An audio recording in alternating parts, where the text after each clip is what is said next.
Hello दोस्तों, welcome to DSD cars. और भाई टाटा पंच यानी कि टाटा की तरफ से आने वाली काफ़ी बेहतरीन कार जो कि सब 4 मीटर कॉम्पैक्ट एसयूवी की गाड़ियों को टक्कर देती है। और ये गाड़ी मार्केट में आज की डेट में खूब फेमस हो रही है क्योंकि 10 से 12 हज़ार यूनिट्स हर महीने इस गाड़ी की बिक रही है। तो आज के वीडियो में इसी गाड़ी का यानी कि टाटा पंच का ओनरशिप रिव्यू लेने वाले हैं कि पौने 2 साल में यानी कि 1 साल 7 महीने के लगभग में कैसी क्या ये गाड़ी रही है ओनर के लिए, क्या चीज़ उनको पसंद आई है, क्या पॉजिटिव या जो नेगेटिव पॉइंट्स हैं वो उनको लगे हैं गाड़ी में, वो सारी जो चीज़ें हैं आप लोगों के सामने रखने की पूरी कोशिश करूंगा। तो वीडियो को शुरू करते हैं और बुलाते हैं जितेंद्र जी को।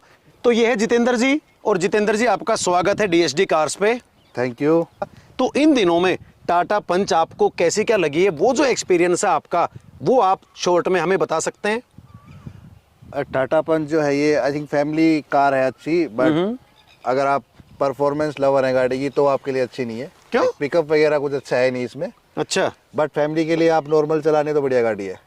एवरेज भी डिसेंट है, 17-18 का एवरेज देती है। दे देती है इतना? क्योंकि लोग कहते हैं कि 10, 12, 13 पे ही बस अटक जाती है। मेरे को कभी 14-15 से कम एवरेज दी नहीं इसने। अच्छा, तो आप 17-18 बता रहे हैं तो फिर वो क्यों बता रहे हैं? हाईवे अच्छा, हाईवे पे देती है। नॉर्मल सिटी में या मैं गांव में रहता हूँ तो वहाँ से मैं सिटी तक जाता हूँ उन रास्तों पे, तो ये 14, 15, 16 तक दे देती है आराम से। अच्छा, हाँ जी। तो आप ये जो पिकअप का लेग बता रहे हैं ये क्या इशू आप बता रहे हैं कि नॉर्मल फैमिली के लिए ठीक है लेकिन जो लवर हैं, कार लवर, उनके लिए ठीक नहीं है? हाँ, पिकअप का लेग मतलब कि ऐसा नहीं है कि आपने एक्सीलेटर पे पैर रखा और गाड़ी भाग ली। हाँ, वो तो शुरू में जब उठाते हैं तो हल्का सा लेग तो इस वेरिएंट में महसूस होता है। हाँ जी। जो कि अब नया वेरिएंट में आपको बताना चाहूंगा कि उसमें थोड़ा सा कम है। वो ट्राई किया आपने चला के? अभी नहीं चलाया? वो ट्राई नहीं किया। आई थिंक ये मेरा गुड़गांव की 2nd या 3rd गाड़ी थी डिलीवरी जो हुई थी, मतलब एकदम वेरी फर्स्ट उसमें मैंने ली थी लोट में। तो है मतलब ये इश्यू है इसमें पावर। हाँ, वो है उसमें थोड़ा सा। और थोड़ा सा मतलब थोड़ी इसमें जैसे जब एक्सेलरेट करते हैं, चलाते हैं, पहले गियर में उठाते हैं तो अच्छे से उठती भी नहीं है, थोड़ी मतलब लैग करती है और आवाज़ भी आती है। तो मतलब जितेंद्र जी ने पहले ही नेगेटिव से शुरू किया है। हाँ, तो चलिए कोई बात नहीं, ओनर है, पॉजिटिव नेगेटिव सब कुछ होता है। तो हम भाई पहले नेगेटिव ही सुन लेते हैं। बताइए। और इसके अलावा बस मेरे को एक ये इसका पिकअप वाला इश्यू लगता है, बाकी तो गाड़ी एकदम। उसके अलावा कोई दिक्कत नहीं? उसके अलावा गाड़ी एकदम मजबूत है। और मजबूती का अभी 3-4 दिन पहले एक मेरा कुत्ता आ गया था इसके आगे। आई थिंक 120 की स्पीड पे थी गाड़ी। अच्छा, एक बार देखते हैं आगे, देखिए। कुछ इसमें टूटा भी नहीं। अच्छा, ये लॉक्स ही निकले बस? हाँ जी, ये लॉक्स निकल गए। और आई थिंक ये जो नंबर प्लेट भी मुड़ गई है, है। ये मुड़ गई है। इसका जो पीछे का ये होता है, हाँ, फोम वोम की जो छोटी-छोटी चीजें हैं, मुड़ गया है। अच्छा, अगर हिसाब देखें तो अगर मैं एक चीज आपको इंटरप्ट करना चाहूंगा कि अगर इस जगह मान लीजिए मारुति होती तो क्या क्या एक्सपेक्ट करते हैं कि क्या हो जाता उसमें? भाई अगर देखें मतलब लोग जो वीडियोस डालते हैं या जो रिव्यूज हैं तो मतलब वो तो आगे से बैठ ही जाती पूरी। अच्छा, बम्पर टूट सकता था? हाँ, टूट सकता था बम्पर उसमें। खैर चलिए, मैं तो ये कहता हूँ किसी के साथ भी ऐसा ना हो, लेकिन फिर भी ठीक है। वैसे तो बम्पर खैर थोड़ा सा लचीला दिया जाता है पेडेस्टेरियन सेफ्टी के लिए, लेकिन फिर भी झटका झेल गई है गाड़ी, लॉक वगैरह ही निकले हैं। बिल्कुल बिल्कुल। बाकी ओवरऑल जो गाड़ी में सिटिंग है वो कैसी क्या? आप लॉन्ग रूट वगैरह पे जाते हैं? मैं अभी मनाली गया था तो पूरे रास्ते में ड्राइव करके ले गया था, बट इसमें एक लंबर सपोर्ट का कुछ इश्यू है, मतलब कमर दर्द करने लगती है यहाँ पे। तो बीच में थोड़ा अगर वो लंबर सपोर्ट वगैरह इसमें हो तो अच्छा रहे। बाकी इसमें नीचे आपको तकिया वगैरह है वो सपोर्ट के लिए लगाना पड़ता है, जो आता है लंबर सपोर्ट के लिए, है ना। बाकी वैसे बैठने में जो हेड रेस्ट वगैरह है, लुम्बार सपोर्ट का आपने बता दिया कि थोड़ा कमर में इशू हो सकता है। हाँ, कमर में। लेकिन अगर हेड रेस्ट वगैरह की बात करें तो आपके हिसाब से सेट है, आराम से सर रखा जाता पीछे?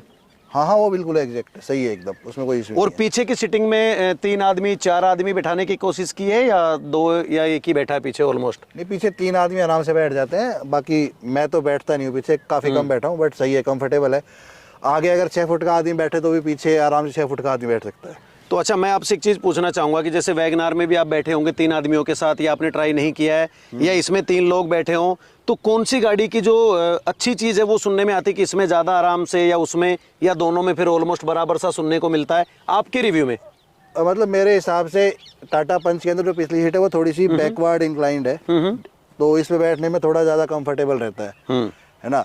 उसकी थोड़ी फ्लैट टाइप सीट है वैगनार की, तो ये थोड़ा ज्यादा कंफर्टेबल है। वैसे 3 आदमी उसमें भी आराम से आ जाते हैं, इसमें भी आते हैं, वो बराबर स्पेस है। अगर चलो उसका एक प्रैक्टिकल रिव्यू हम कर भी लेंगे कि पंच वर्सेस वैगनार कौन सी में रियर सीट पे आराम से बैठ सकते हैं। उसके आगे मैं आपसे पूछना चाहूंगा, आपने एवरेज बता दी कि नॉर्मल में 14-15 तक देती है, बाकी 17-18 तक आपको दे देती है हाईवे पे। 18 तक। जो कि एक्चुअल कंपनी कहती थी इसकी कि शुरू में 18 पॉइंट समथिंग की माइलेज है। और वो भी डिपेंड करता है आप कैसे चला रहे हो। आई थिंक मैं 80 के करीब चलाता हूँ, 70 to 80 के बीच में, तो देती है इतनी एवरेज। अगर आप भगाओगे ज्यादा तो फिर हाँ, वो तो खैर जितनी हिसाब से गाड़ी को भगाओगे वो माइलेज पे फर्क पड़ता है। तो इसकी जो सर्विस कॉस्ट है वो आपसे जानना चाहूंगा, कितनी सर्विस हो चुकी है इसकी जितेंद्र जी? इसकी एक मेजर सर्विस हो चुकी है जो पेड होती है, थर्ड वाली या फोर्थ वाली? आई थिंक वो 4th वाली है शायद। हाँ, थर्ड तो फ्री होती है, लेबर फ्री होती है एक्चुअली। थर्ड लेबर फ्री होती है, तो उसमें लेबर फ्री था, वैसे मेजर थी वो। अच्छा अच्छा, ठीक है। तो उसकी क्या कॉस्टिंग आई सर्विस हो चुकी है? जो उसके बाद लेबर वाली भी हो चुकी है, जिसमें लेबर कॉस्ट लगता है, वो भी हो चुकी है। तो थर्ड वाली के अंदर इसका कॉस्ट लगा था 4300 रुपये।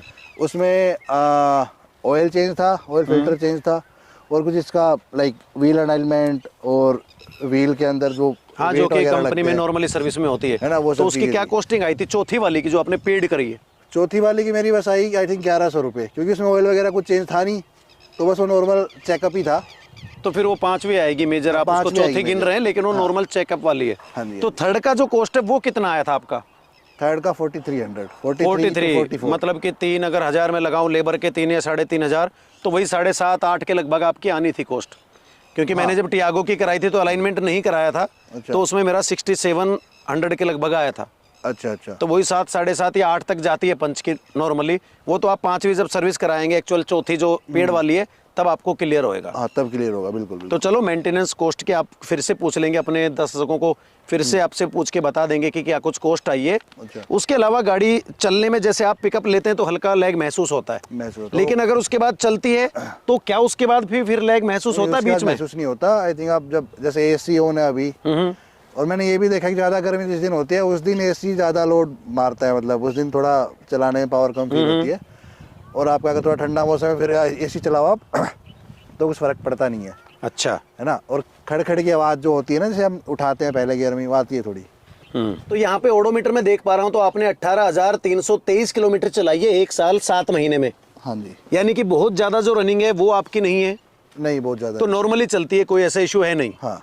तो 18,000 में जो पॉजिटिवनेस लगी इस गाड़ी की वो आप मुझे एक बार बताइए कि क्या पॉजिटिव आपको लगा, कि बेस्ट आपको चीज़ लगी इस गाड़ी में? सबसे बेस्ट सेफ्टी। अच्छा है ना। और उसके बाद मतलब सब एक लंबर सपोर्ट को छोड़ दो, अगर आप लॉन्ग रन में, तो उसके अलावा सीटिंग भी कंफर्टेबल है आपके को पैसेंजर के लिए भी, और पीछे बैठने वालों की सीटिंग एकदम कंफर्टेबल है। इसका बूट स्पेस भी सही है, बूट स्पेस काफ़ी अच्छा है। और उसके अलावा लेग स्पेस काफ़ी अच्छा है आगे बैठने वाले के लिए भी।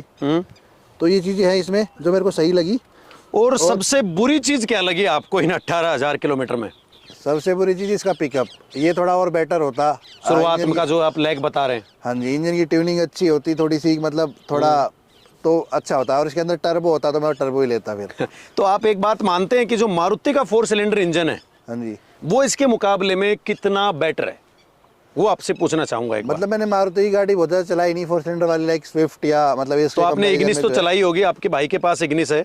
हाँ, इग्निस मैंने चलाई है। तो इग्निस तो ऐसी है, इसके जैसी है, ज़्यादा उसमें कोई ज़्यादा अच्छा, उसमें कोई ऐसा फर्क नहीं महसूस हुआ? कोई इतना पिकअप वगैरह का, मतलब मैंने इतनी ज़्यादा नहीं चलाई, मतलब मैंने छोटे से रूट पे चलाई है, कोई ज़्यादा लंबे रूट पे नहीं चलाई। कभी मौका मिलेगा चलाऊंगा फिर मैं बता पाऊंगा, बिना चलाए तो मैं नहीं बता। और स्विफ्ट चलाई है आपने? नहीं, स्विफ्ट भी चलाई है थोड़ी बहुत। हाँ, उसका पिकअप इससे बेटर है। और जो रिफाइनमेंट वगैरह ट्यूनिंग जो आप बात कर रहे हैं वो? यार रिफाइनमेंट तो मतलब ऐसा तो कुछ है नहीं कि इसके अंदर वाइब्रेशन वगैरह फील होता हो, कुछ ऐसा वैसा ही। ट्यूनिंग की आप बात कर रहे हैं ना, कि ट्यूनिंग? मैं बात ट्यूनिंग की बात कर रहा हूँ, परफॉर्मेंस के उसमें, कि अगर इसमें थोड़ा सा मतलब थोड़ा ज्यादा शुरू का लैग नहीं होता, लैग नहीं होता।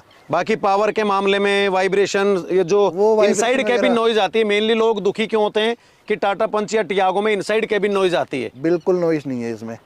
रेटलिंग की कोई आवाज आती हो डैशबोर्ड में से? नहीं नहीं नहीं, इसका डैशबोर्ड तो बड़ा ही मतलब अच्छा है, आप एकदम रोबस्ट है। नहीं, जो ट्र ट्र ट्र ट्र ट्र जैसे चलती है गाड़ी अभी तक, क्योंकि कई सारे भाई कमेंट करते हैं कि रेटलिंग की आवाज 100% आती है, मेरी टियागो में से भी नहीं आती है अभी तक। चाहे कोई तो मेरे साथ आके बैठ सकता है टियागो में, मैं चला के दिखा दूंगा, नहीं आती है।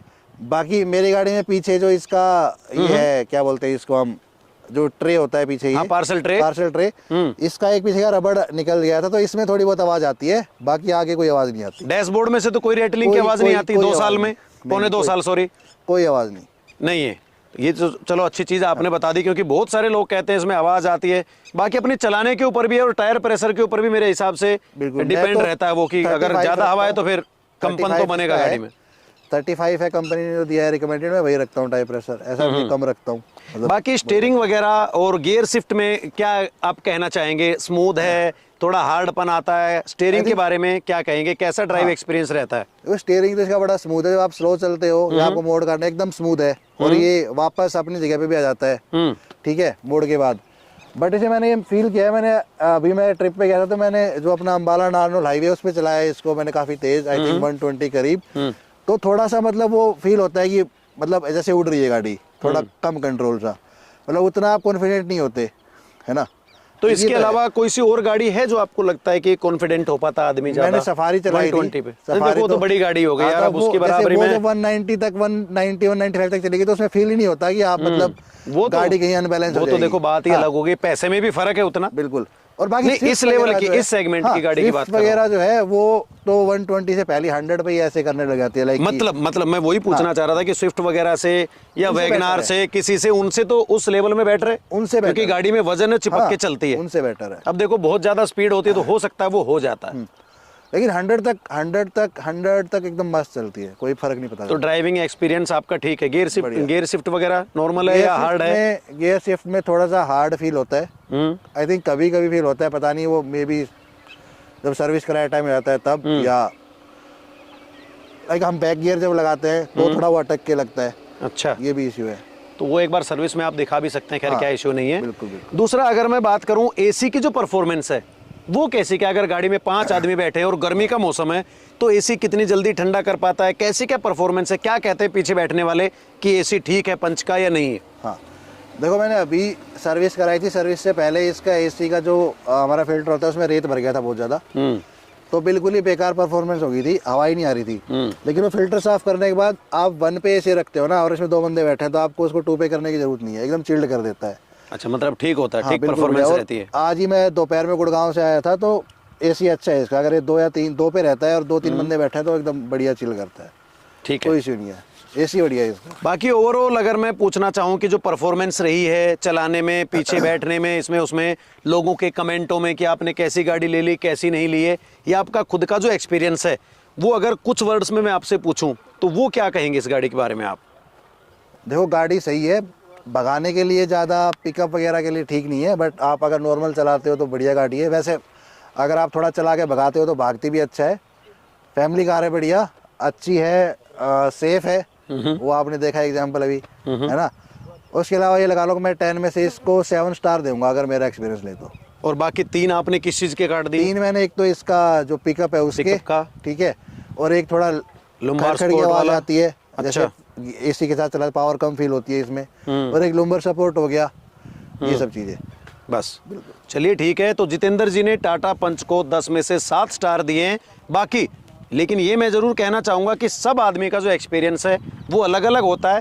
इन्होंने अपने एक्सपीरियंस से जो चीज़ें बताई वो, या कोई और कस्टमर होगा, ओनर होगा, तो वो भी अपने एक्सपीरियंस से अलग चीज़ें आपको बता सकता है। तो इसीलिए जब हम गाड़ी खरीदते हैं और ये देखते हैं कि ओनर्स ने क्या क्या गाड़ियों के बारे में बताया है, तो हमें कम से कम 5, 10, 15 जो वीडियोज़ हैं या ओनरशिप रिव्यूज़ हैं वो देखने चाहिए, और उनमें जो कॉमन बात होती है वो आप ये मान लो, चाहे वो अच्छी है चाहे बुरी है, वो उस गाड़ी में आपको मिलनी ही मिलनी है। बाकी कुछ चीज़ें अपने अपने एक्सपीरियंस से वेरी कर सकती हैं। तो आप भी अगर टाटा पंच लेना चाहते हैं 2023 में, कोई भी मॉडल आप ले रहे हैं, क्योंकि गाड़ी में जो बेसिक चीज़ें हैं वो आपको वही मिलती हैं, चाहे चेचिस हो, चाहे डैशबोर्ड में रेटलिंग वगैरह की आवाज़ हो, जो पावर हो वो मिलती है। और जो नया वाला मॉडल अब आप ले रहे हैं उसमें थोड़ी सी पावर आपको बेटर ज़रूर मिलती है। तो अगर आप चाहें तो इस ओनरशिप रिव्यू के साथ साथ और कई सारे जो ओनरशिप रिव्यूज़ हैं वो देखें, ताकि आपको डिसीजन लेने में आसानी हो कि आपको कौन सी गाड़ी अपने लिए लेनी है। तो जितेंद्र जी का बहुत बहुत धन्यवाद कि उन्होंने अपना जो एक्सपीरियंस है टाटा पंच के बारे में वो हमसे शेयर किया, और आप लोगों तक जो अपनी राय है वो इन्होंने पहुंचाई है। बहुत बहुत धन्यवाद जितेंद्र जी, थैंक यू। तो यही था आज का वीडियो। अगर वीडियो आपको अच्छा लगा हो तो प्लीज़ चैनल को सब्सक्राइब कर देना और मुझे अपना सपोर्ट देते रहना। वीडियो को एंड तक देखने के लिए थैंक यू दोस्तों।